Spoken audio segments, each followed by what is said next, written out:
So I know we have taken up a bit of time. I am going to have Kim Cecil come forward and introduce our very special speaker today.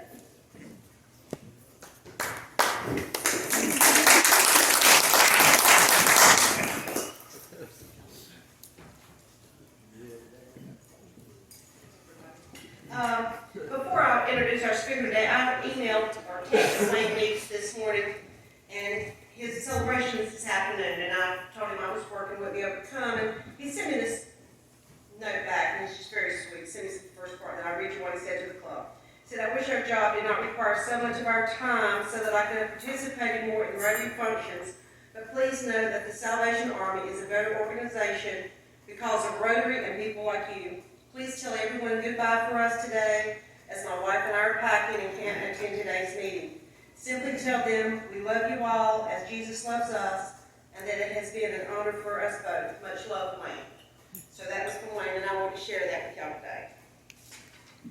Okay, Beth. Today, I'm going to introduce Beth Hinesley. She's the Community Relations Coordinator for the Carolina Donor Services. She's in charge of providing community education about organ and tissue donation.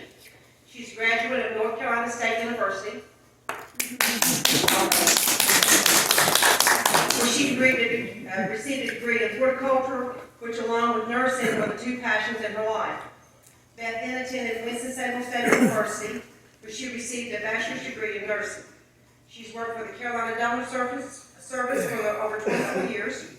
When she came to the Carolina Donor Services, she was a tissue donation coordinator, responsible for recovering many of the different tissues used today in transplantation. Beth then moved to the organ preservation recovery, where one of her job responsibilities was the perfusion of kidneys on a machine till transplant.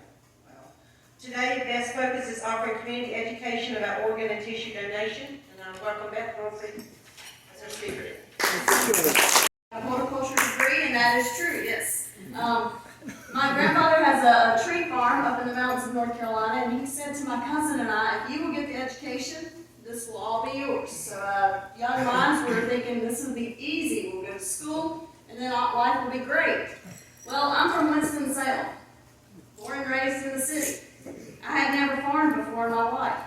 And I can tell you the first summer after going to NC State and I worked on the farm, I decided I will get this degree, but I'm going to pursue my other passion, that is in nursing, because I can't work outside when it's 90 degrees and all the bugs that fly around and everything that comes with farming. So, still passionate about horticulture, but so glad that my life has ended up where it has, working with Carolina Donor Services and organ and tissue donation. Today, as I bring this information to you guys, I want everyone to know that this is just general information about organ, eye, and tissue donation. I always tell people that this is an opportunity that you can make a decision that is right for you. Organ and tissue donation isn't right for everyone, and I understand that completely.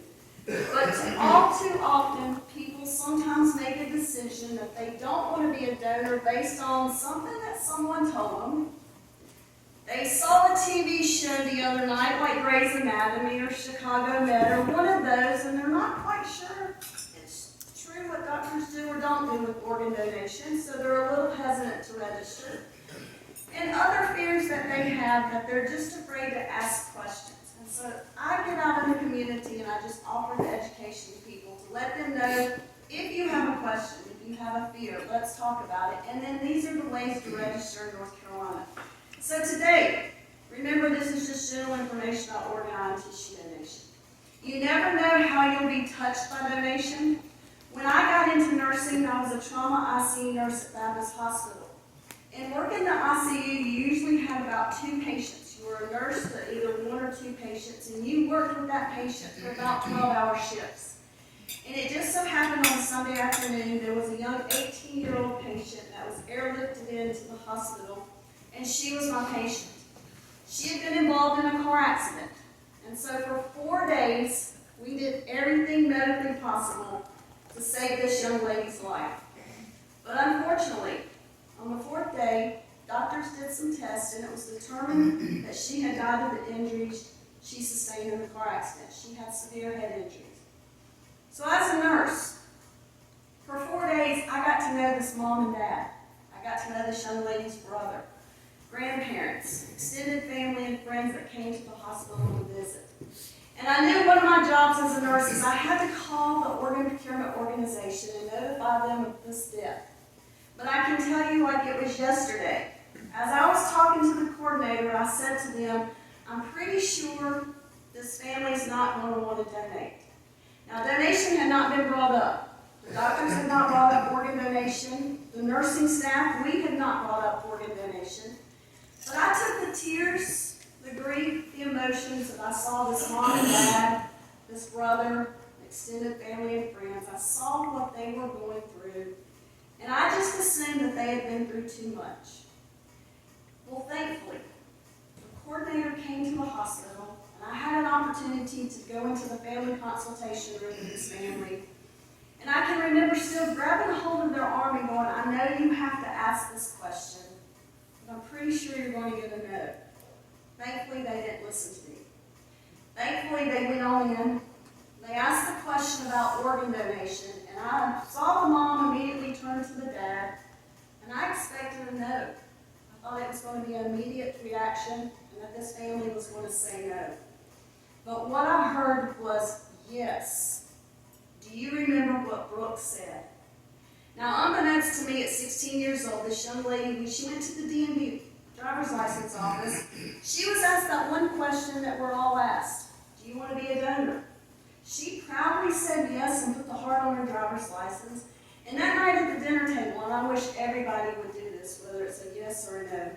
That night at the dinner table, as she was talking about the road test and the written test, she said, by the way, they asked me a question today about becoming an organ donor, and I said yes. I just want you guys to know, if anything were to ever happen to me, I want to help someone else. Well, through that one decision, through that one young lady making that decision that day, sharing her decision that she made with her family, she was able to save the lives of 5 people that night through organ donation, and heal the lives of many more through tissue donation. And I decided then that when I got into nursing, it was all about helping people. And I saw through what organ and tissue donation, it doesn't just help one person. It helps lots of people. It helps the recipients who receive. It helps keep families together. And believe it or not, that donor family, Brooks family, still volunteers with us today. And it helps them get through the grief process, because they will say, at least something good came out of something so tragic. So my role at Carolina Donor Services, you may be wondering who we are and what we do. We are an organ procurement organization. Every state in the United States has at least one organ procurement organization.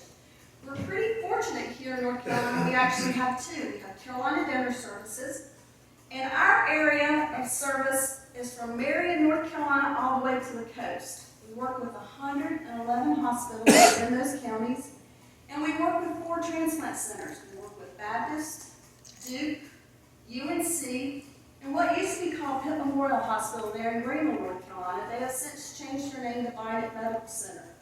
Because unfortunately, if you're in need of an organ transplant, you just can't go to any hospital, be seen by any doctor, and receive your transplant. You actually have to go to a transplant center.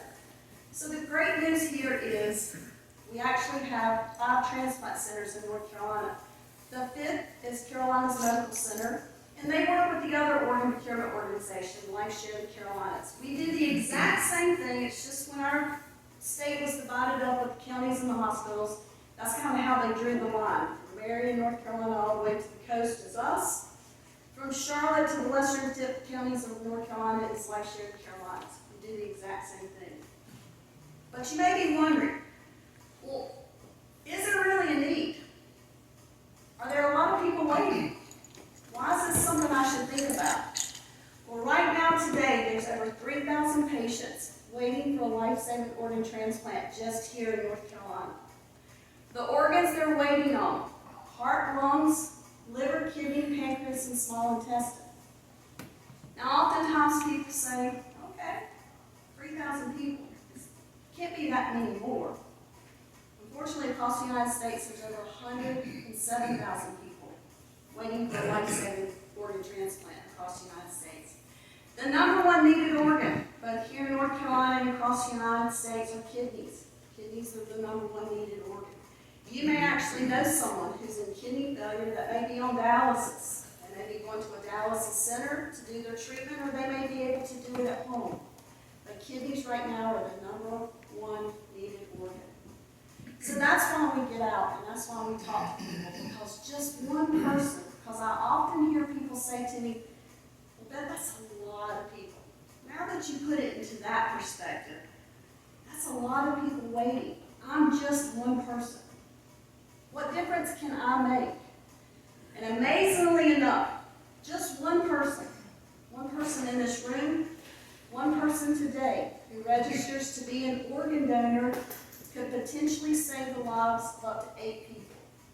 So that's just one person registering, taking 2 or 3 minutes to register as an organ donor, could someday save up to 8 lives.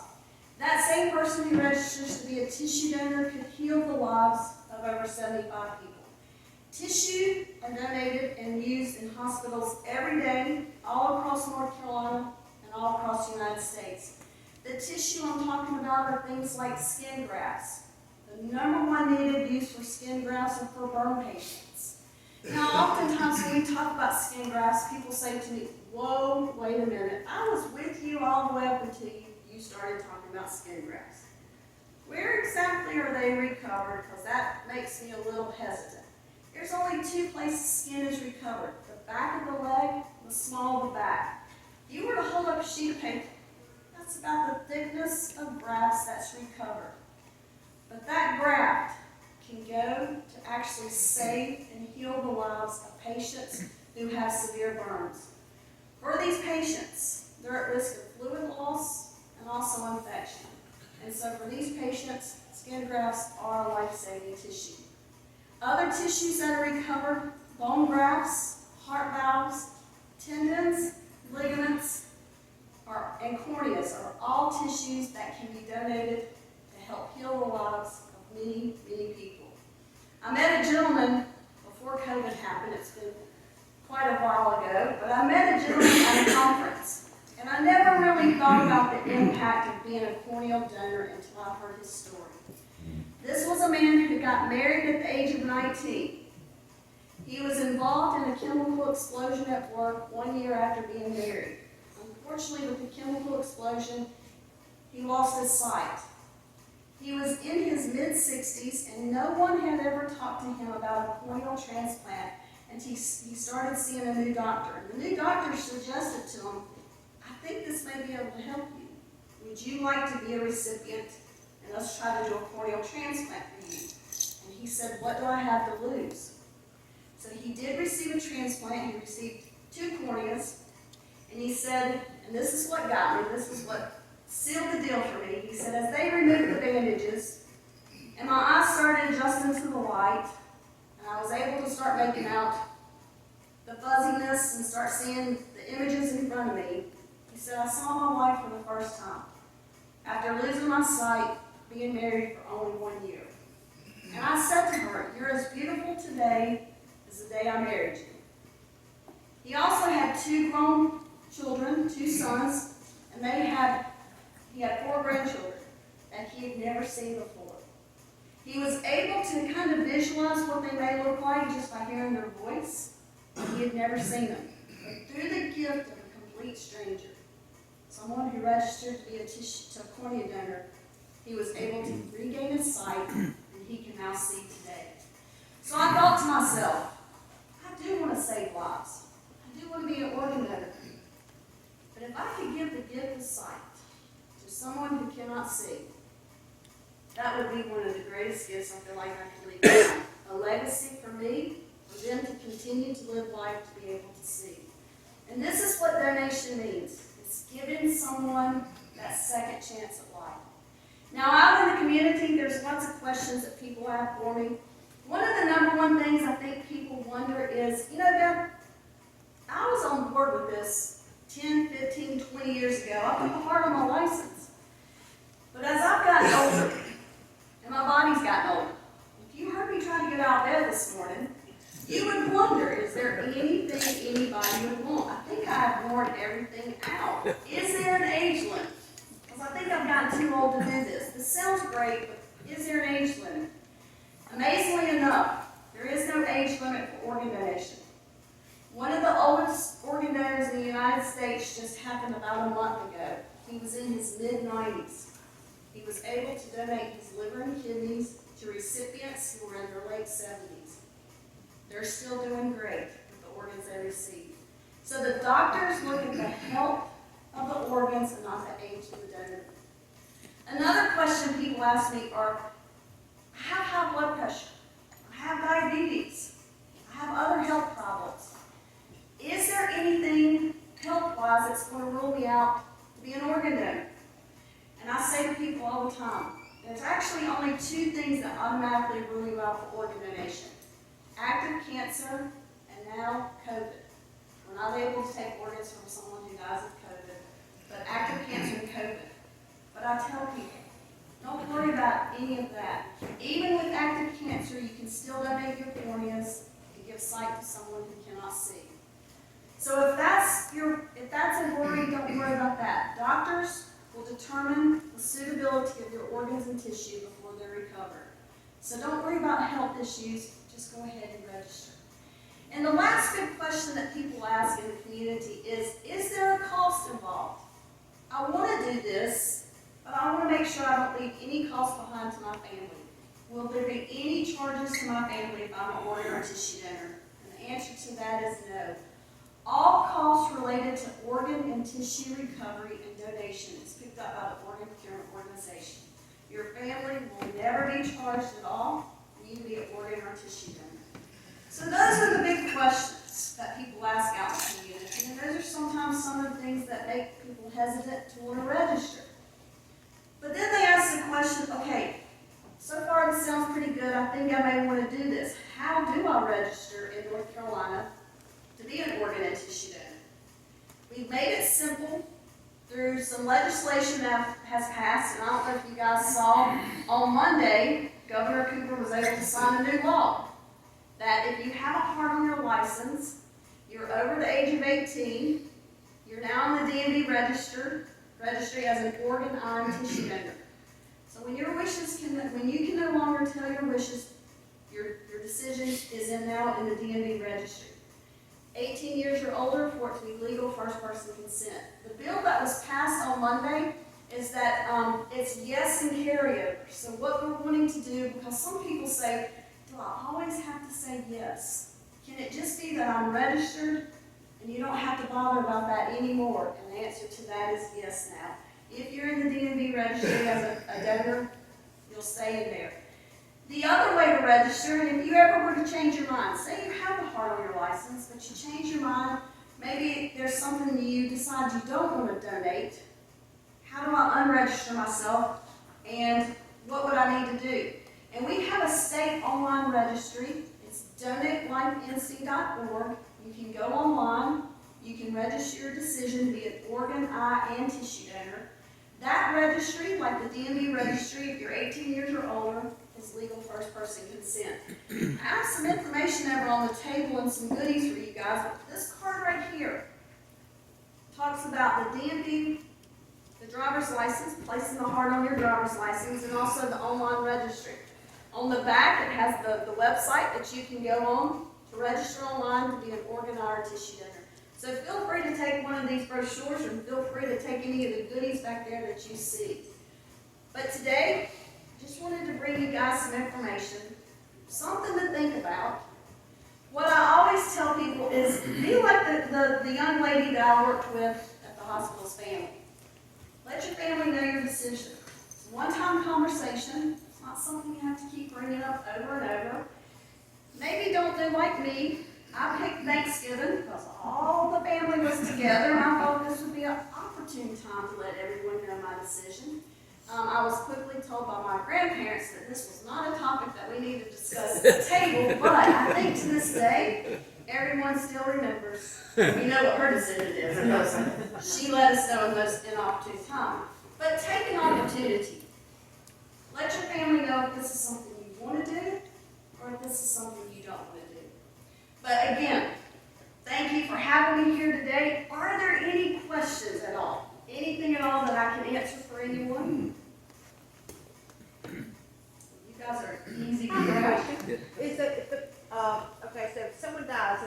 and I know like the lady we were talking about, is her organs harvested there, or does she have to go to one of the, what happens then? So the hospital where the patient dies is where the recovery takes place. The teams that have accepted the organs for their patients as recipients, they come to that hospital, recover that organ, and then they go back to where the recipient is. So they would take that organ back to the recipient center. So the donor, the person who's donating, who has died, stays at the hospital that they're at. How long does that typically take? We tell families, and we work closely with families and with funeral homes, and it's anywhere from 12 to 18 to 24 hours. And that's from time of consent to the last organ is recovered and we're walking out of the operating room. A lot of that time is taken up with trying to place those organs with the recipients, because we don't ever want to go to the operating room, recover an organ, and not have it go to a recipient that's already been, accepted. So a lot of that time is taken up with just placing those organs with those potential recipients out there. So based on that, I would assume you have a very diverse database where you're constantly looking. Well, we don't know who's listed. The transplant centers, they're the ones that list the patients, and so the transplant centers, the doctors there are the ones who, we make an offer to the transplant centers based on the donor's blood type has to match the recipient's blood type. Height and weight for certain organs like your heart, your lungs, your liver, and your intestine, we have to look at that. So that criteria is put into the UNOS, the United Network of Organ Sharing Database. They generate a list, and what we try to do is we try to place organs with our local transplant centers first. So if we had an organ donor, say here in this community, we would try to place those organs with patients waiting at Baptist, Duke, UNC, and Invited first. And if we don't find a match within those transplant centers, then we kind of go out to the states around us. We try to keep everything as close to the community as possible. Yes? Is it up to the family to inform the hospital or medical staff, or are DMV records automatically checked when anybody dies? Yeah, and that's a great question. The way it works are hospitals are required, Joint Commission requires hospitals calling all deaths to their local organ procurement organization. So the story I was talking about as a nurse, when I had to call the organ procurement organization, so the hospital notifies us of the death, and then we have access as a Carolina Donor Services to the DMV registry and also the online registry. The only reason we're in either one of those registries is to check donor designation. So we already know if you have a heart on your license or if you're registered online. Now when we talk to the family, we let them know that you had made a decision on placing the heart on your license or either on the online registry. And we work with the family to make sure that they understand the donation process and everything. But now in North Carolina, with the first person authorization, when you no longer can speak, your decision can be carried out. And so I tell people that's why it's so important to let your family know, hey, I put the heart on my license, I just want to let you know I'm a donor. Or I registered online today, I just want to let you know that I'm a donor. So it doesn't have to come, the family can say nothing about it. Someone could be representing who doesn't know, Yeah, and we work with we work with the legal next of kin, and so at that point, and we don't rush right in after the family is notified of the death of that patient, their loved one. We don't rush right in and say, okay, they were a donor, so now this, and this has to take place.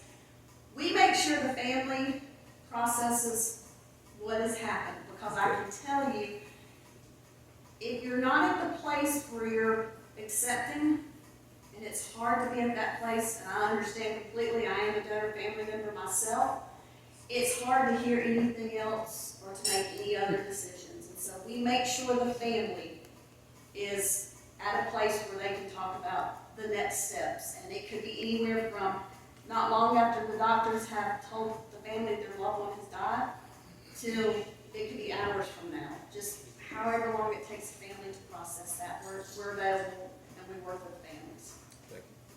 Yes?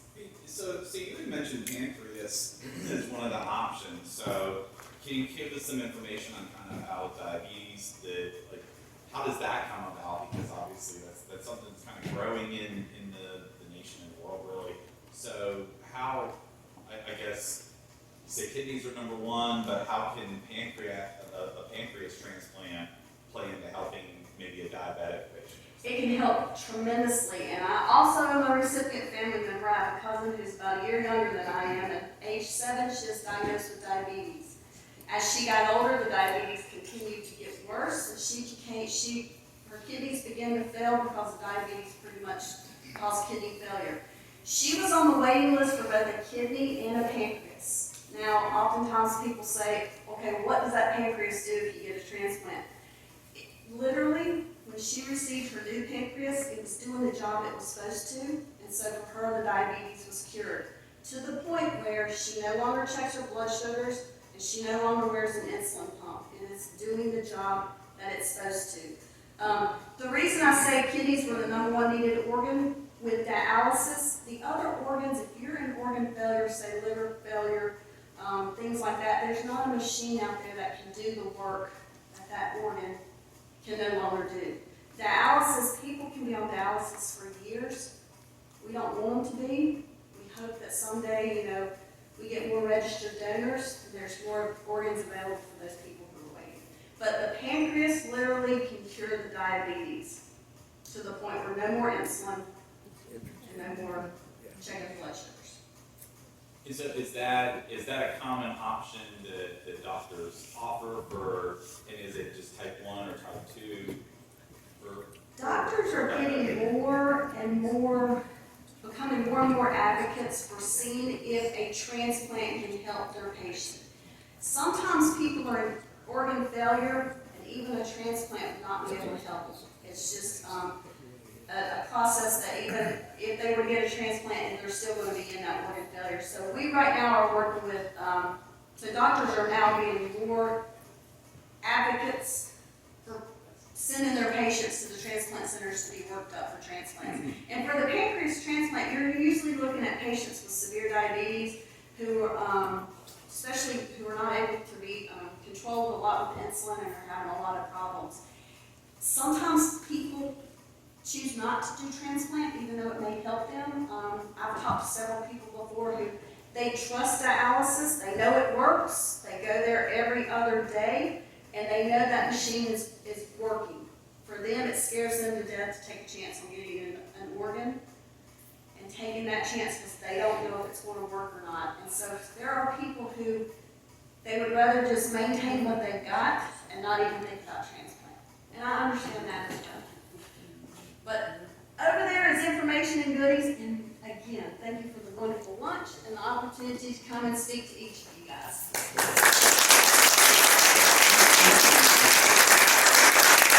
I'm sure if you guys have additional questions, Beth will be available after the meeting to answer any of those questions. Beth, thank you so much. Wonderful information, wonderful stories.